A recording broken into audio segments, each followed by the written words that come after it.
오늘 우리에게 주시는 사순절 새벽 묵상 21번째 주시는 하나님의 말씀은 빌립보서 2장 5절에서 8절의 말씀입니다. 오늘 주신 말씀을 우리가 한 목소리로 함께 봉독하겠습니다. 너희 안에 이 마음을 품으라. 곧 그리스도 예수의 마음이니 그는 근본 하나님의 본체시나 하나님과 동등됨을 취할 것으로 여기지 아니하시고 오히려 자기를 비워 종의 형체를 가지사 사람들과 같이 되셨고 사람의 모양으로 나타나사 자기를 낮추시고 죽기까지 복종하셨으니 곧 십자가의 죽으심이라. 아멘. 하나님의 말씀입니다. 사순절 여정을 인도하시는 선하신 하나님께서 오늘도 우리의 삶의 위기의 순간마다 찾아오셔서 우리를 다시 세워주시고 일으켜 주실 것을 믿습니다. 그 믿음을 놓지 않고 주님의 마음을 품으며 살아가시기를 주님의 이름으로 기도드립니다. 오늘 새벽 묵상은 그리스도 예수의 마음을 품으라 라는 바울의 권면의 말씀입니다. 5절 말씀에 보니까 두 번이나 반복되는 말씀이 있습니다. 단어가 있습니다. 바로 마음이라는 단어이지요. 이 마음이라는 단어는 헬라어로 프로네테라고 합니다. 우리가 익히 구약의 마음을 나타내는 히브리어를 많이 들으셨지요. 담임 목사님을 통해서 많이 들었는데 히브리어로 마음은요 레바브라고 하지요. 구약의 마음을 나타내는 이 레바브는 심장, 또 내면, 의지, 감정 등을 포괄하는 것이 바로 마음이라고 한다면 신약에서 특별히 바울이 오늘 본문에서 사용하는 이 프로네테, 이 마음은 생각하다, 마음을 품다, 태도를 가지다라는 뜻을 가지고 있습니다. 중요한 것은 생각하다. 그냥 감정대로 우리의 마음이 이끌어진 대로 흘러가는 것이 아니라 생각하다라는 뜻을 가지고 있습니다. 그래서 5절 말씀의 직역하면 이렇습니다. 너희 안에 이 생각을 가지라. 곧 그리스도 예수 안에 있는 생각이니 라는 말씀으로 직역할 수가 있습니다. 바울은 빌립교의 성도들에게 너희 안에 이 생각을 가지라. 곧 그리스도 예수 안에 있는 생각이니 라고 권면합니다. 여러분, 예수님의 마음을 품는 것은 예수님의 생각을 가지는 것입니다. 본문을 통해 예수님이 어떠한 생각을 하셨을까 함께 살펴보기를 원합니다. 먼저 6절 말씀을 보니까 바울은 예수님이 어떤 존재인지 말해줍니다. 이 존재에 대해서 예수님은 어떤 생각을 가지셨냐면 6절의 말씀을 보니까 그는 근본 하나님의 본체시나 하나님과 동등됨을 취할 것으로 여기지 아니하시고, 이 말씀을 그냥 풀으면 나는 하나님과 동등하지만 동등하게 살지 않겠다라는 말씀이에요. 하나님과 내가 동등한 본체이지만 그렇게 하나님처럼 신과 같은 존재로 살지 않겠다라는 예수님의 의지가 이곳에 드러나 있습니다. 예수님은 누구신가? 예수님은요, 하나님의 본체 그 자체라는 것이에요. 제가 최근에 이렇게 유튜브를 보다가 짧은 동영상 하나를 보면서 굉장히 감명을 받았습니다. 짧은 쇼츠인데요. 이 동영상 속에 5살에서 한 6살 정도 되는 꼬마가 나와가지고 이런 이야기를 하는 거예요. 하나님, 예수님, 성령님은 원래 하나야. 우리는 이것을 이해하는 것이 아니고 그냥 믿는 거야. 네잎 클로버를 보면 잎이 다 다르잖아. 그런데 그것이 한 몸으로 붙어 있는 것처럼 우리가 그것을 네잎 클로버라고 부르는 것처럼 하나님, 예수님, 성령님도 한 몸인 거야 라고 너무나 설명을 하는 것이에요. 근데 이것을 보고 서울대 교수가 이 아이의 표현법을 보면서 칭찬을 했다는 것입니다. 저도 때로는 하나님, 예수님, 성령님이 한 몸이시고 한 분인데 이것을 젊은이들에게 또 우리 믿음부, 제가 맡고 있는 믿음부 우리 성도들에게 이야기할 때 굉장히 어려울 때가 있는데 이 네잎클로버 하나로 설명이 되니까 딱 저도 설명할 수 있겠더라고요. 예수님은요, 하나님과 한 몸이지요. 성령님도 마찬가지입니다. 예수님은 신성을 지닌 분이시죠. 그런데 오늘 말씀에 그 신성을 부인하고 그것을 동등되게 취하지 않을 것이라고 예수님의 생각을 오늘 6절은 보여주고 있습니다. 이 세상의 창조자시고 전능자시고 구원자 되시는 하나님께서 하나님 안에 존재하시는 그 예수님은 하나님과 동등한 위치로 생각하지 않으셨다는 것을 오늘 바울은 6절을 통해 말씀해 줍니다. 본체를 나타내는 헬라어를 또 살펴보면 모르페라는 단어인데 이 단어는 외적인 모습, 형상을 말합니다. 하나님의 가장 깊은 본질, 하나님의 본질적인 성질과 성격을 예수님은 이미 가지고 있다는 것이에요.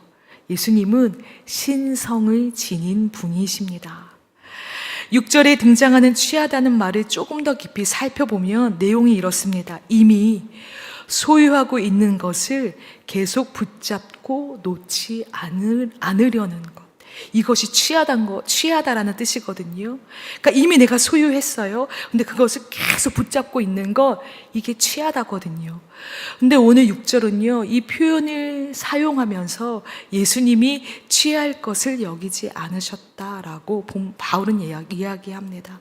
그러니까 예수님은요, 이미 소유하고 갖고 있지만 이것을 내가 붙잡지 않는다. 예수님은 붙잡지 않는 분이세요. 예수님의 생각은 어떤 것을 소유하고 붙잡는 분이 아니라는 것을 6절을 통해서 알 수 있습니다. 그는 근본적으로 하나님의 본체이시지만, 영광스러운 존재이시지만 그것을 고수하지 않습니다.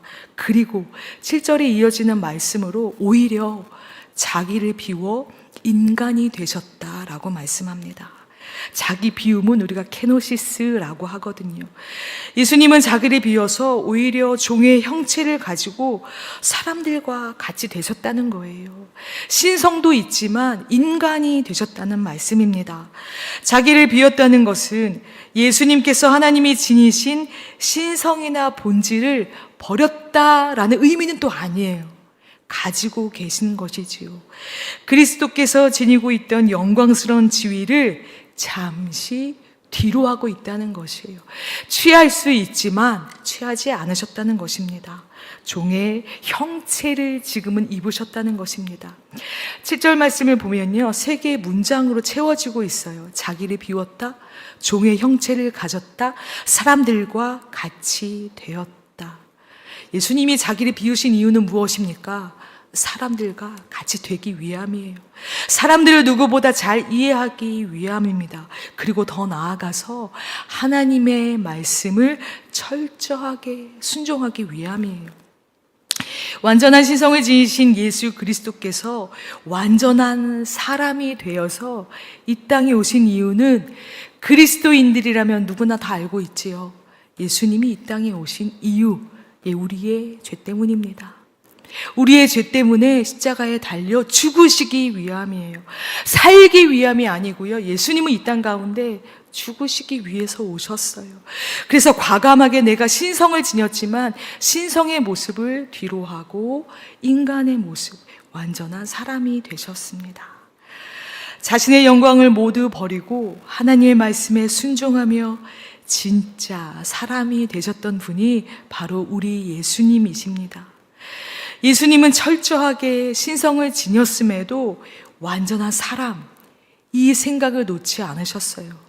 내가 권력을 가지고 있으나 나는 권력을 휘두르는 사람이 아니고 섬기러 온 사람. 이것이 예수님이 우리를 만나면서 계속해서 품었던 생각입니다. 그러므로 사람들을 섬길 수 있었고요. 마지막에 제자들의 발을 씻겨내시며 또 제자들을 섬기시는 본을 보여주셨습니다. 그러면서 8절의 말씀에 사람의 모양이라는 말이 등장합니다. 이것은 예수님이 진짜 인간이 되셨다는 거예요. 이 사람의 모양은 감각적으로 인식할 수 있는 외적인 형태와 구조를 의미합니다. 그러니까 예수님은 내가 신성이 있으니까 인간의 고통, 인간의 외로움, 인간의 슬픔, 이거는 그냥 느끼시는 것이 아니고 진짜 느끼셨다는 거예요. 우리가 누군가를 칭찬할 때 말이죠. 그냥 칭찬하는 것과 진심을 다해 그 사람의 장점을 드러내면서 그 사람을 세워주면서 칭찬하는 것은 달라요. 말뿐으로 하는 칭찬, 그것은 그 사람에게 진실로 전달되지 않습니다. 그래서 우리 예수님은 신성이 있지만 진짜 사람에게 진심으로 다가가기 위해서 신성을 가지지 않는 것처럼 취하지 않으셨다는 거예요. 우리가 살아가면서 이런 마음을 닮아야 합니다. 예수님이 가질 수 있었지만 가지지 않았다는 것이에요. 그리고 특별히 사람들과 동등하게 된다는 것은 무엇이냐? 자기를 비우는 것은 무엇이냐? 상대방의 마음을 진짜 이해하는 것이지요.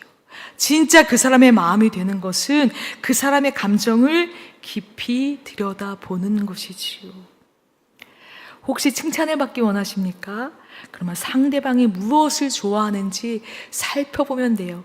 남편에게, 또 사랑하는 애인에게, 또 자녀에게, 서로 부모님에게 우리가 칭찬을 받기 원하신다면, 그 마음을 품기 원하신다면 상대방의 마음을 잘 알아야 합니다.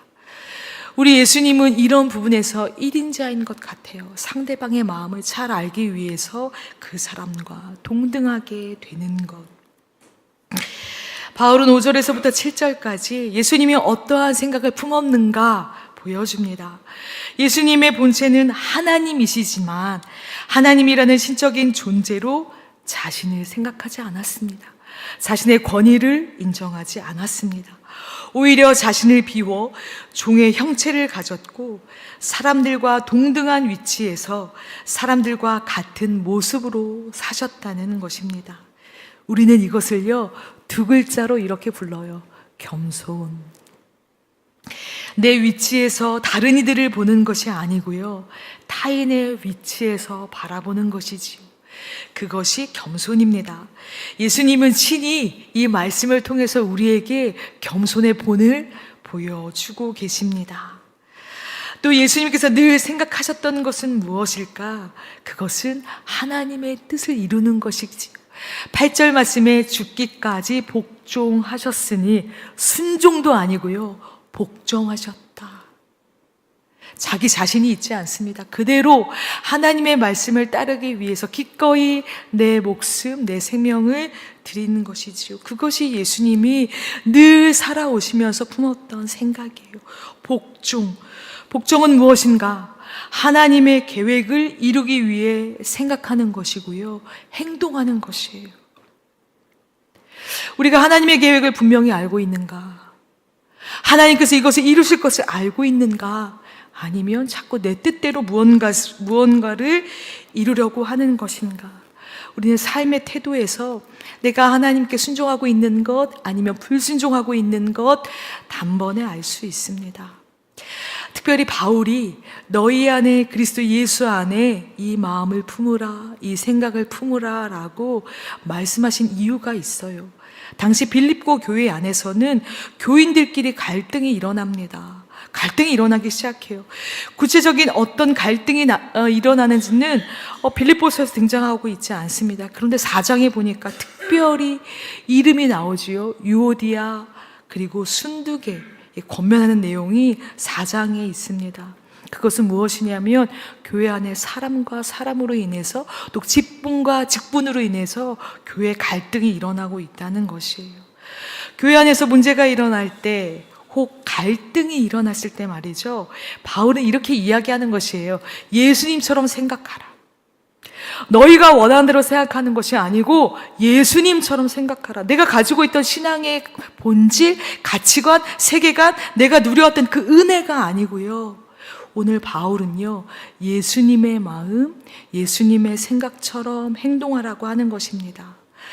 예수님이 하셨던 그 방식, 첫 번째, 자신의 권리와 특권을 내려놓는 것이죠. 두 번째, 자기 자신을 비우고 다른 이들의 위치를 생각하는 것이죠. 세 번째, 자기를 낮추고 하나님 말씀에 복종하는 것입니다. 그것은 무엇인가? 하나님의 계획하심, 하나님의 뜻을 이루는 것이지요. 우리는 지금 해피 칸타타로 향해 나아가고 있습니다. 마품위를 품고 있지요. 자, 여러분 마품이 5명 작정하고 계시지요? 생각하고 계시지요? 이것은요, 하나님께서 우리에게 주시는 귀한 특권이에요. 누군가를 하나님 앞으로 인도할 수 있는 그 복음의 통로로 주님께서 우리를 지금 사용해 주시는 것이거든요. 예수님의 마음으로, 예수님의 생각으로 이것을 품는다면 우리는 이 5명의 마품이를 작정하고 기도하면서 주님께서 이루고자 하시는 그 뜻에 복종하는 삶을 살아가야 합니다. 교구마다 우리 속장님들이 마품이 5명 우리 함께 기도합시다 할 때에 우리 성도님들은 하나님의 뜻을 이루기 위해서 내가 정한 마품이가 누구지? 라는 생각을 하셔야 돼요. 그것이 바로 하나님께서 우리에게 주시는 예수님의 생각을 품는 것입니다. 그리스도 예수의 마음을 품는 것, 생각하는 것은 결국 겸손과 순종의 마음이지요. 그 겸손과 순종의 마음이 우리 교회 안에 편만해질 때, 이루어질 때 하나님의 뜻이 이루어집니다. 그리고 하나님께서 기뻐하시는 48년 전에 새신교회를 세우신 그 하나님의 기뻐하시는 모습이 우리를 통해서 드러날 것입니다. 사랑하는 새신교회 성도 여러분, 사도 바울은요, 빌립보 교회 성도들에게 그리스도 안에서 하나됨과 겸손함을 강조합니다. 예수 그리스도의 생각을 본받으라고 권면합니다. 이 말씀은 새신교회의 참된 모습과 새신교회의 성도의 삶의 방향, 삶의 태도, 그것을 일깨워주는 말씀입니다. 우리들의 삶의 기준은요, 곧 예수 그리스도의 마음, 생각인 줄로 믿습니다. 오늘도 예수님께서 생각하시는 그 길을 따라 걸으며 주님과 동행하는 삶, 나의 생각을 주장하는 것이 아니라 주님의 생각대로 살아가는 삶이 되기를 주님의 이름으로 축원합니다. 오늘 탄소금식 실천 과제는요, 우리 교회에 제로 웨이스트 창조 마켓이 있거든요.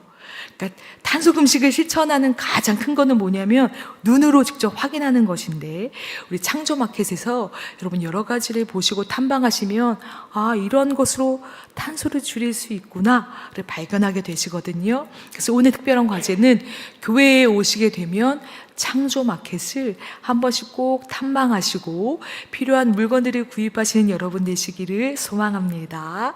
함께 기도하겠습니다.